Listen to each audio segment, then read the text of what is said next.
One eye on the sports world and the other on the tech-heavy NASDAQ. This is Tag Team Sports. Tony Rizzo and John Tellers. You insider trading kind of a guy. Well, something has got to give tonight when the Cavaliers host Golden State at the Gun. Both teams are simply reeling. The Warriors, by the way, have lost 7 in a row. The Cavaliers have seen victories come few and far between this season after a respectable start. The Warriors, however, started out lousy. They have remained there. Cavaliers were 11-9 to begin the season, and since then, they have gone 1-10, thus the 12-19 mark. And the Cavaliers have been blowing leads quite a bit during this losing stretch. They can't afford to blow a lead tonight, Riz. Absolutely cannot afford. And they have these guys tonight. They've got the Knicks on Saturday, which will be a tough one, but then they have the Clippers. So, hey.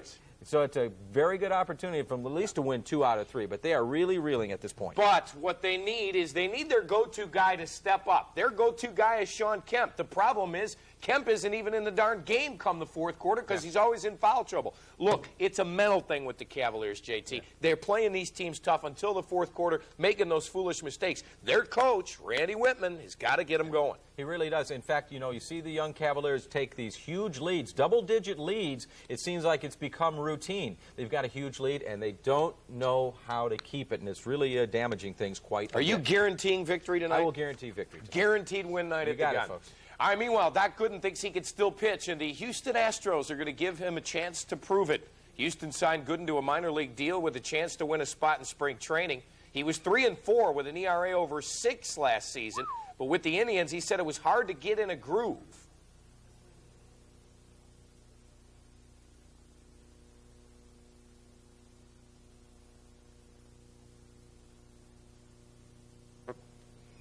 All right. Well, he did say it was hard to get in a groove, and it's no wonder because it was few and far between his starts. 35-year-old, by the way, has only won 34 games since 1993. Yeah, talking mostly about coming out of spring training. He had 10, 11 days in between starts. Tough to get in the groove.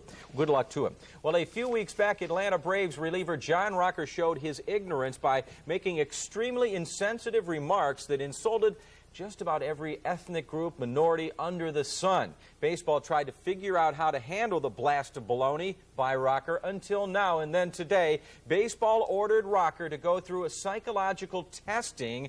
Bud Selig called his statements reprehensible and inexcusable. Selig said after the testing, the league would then announce the punishment. We have a problem, I think, first internally. That means with me, with Ted, with our ownership, with our organization. That's a serious problem. You know, these statements reflect serious problems for all of us having anything to do with our company. And perhaps most importantly, we have a very serious problem with our fans, our customers, our community.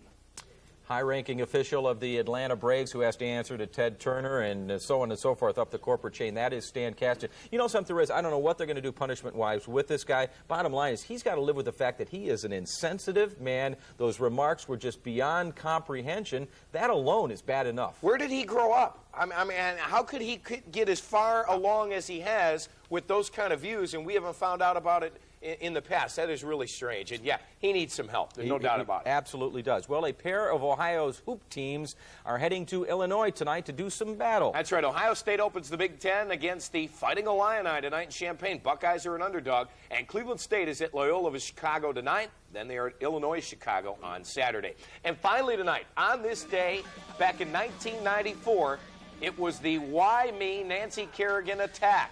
After practice at the U.S. Figure Skating Championships, as we all know, Tanya Harding was behind the incident.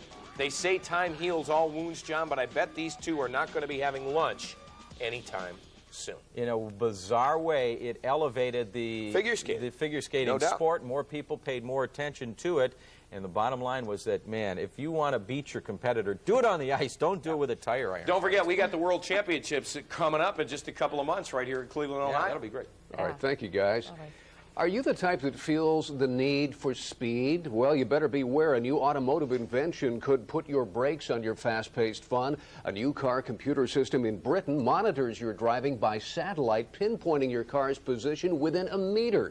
The signal goes into a computer with a digital map which knows the speed limit on every highway. Then if the driver is speeding, the computer takes over to reduce fuel to the engine until the right speed is reached. What's most in its favour is the number of lives that would be saved with the system. We can save, we predict, with the most versatile, the most advanced version of the system, we can save 2/3 of the fatalities on British roads. So we're talking about over 2,000 people not being killed each year. It also means there'd be no need, of course, for radar cameras, no risk of police giving you a speeding ticket. I like it. See you tonight at 10. Good night.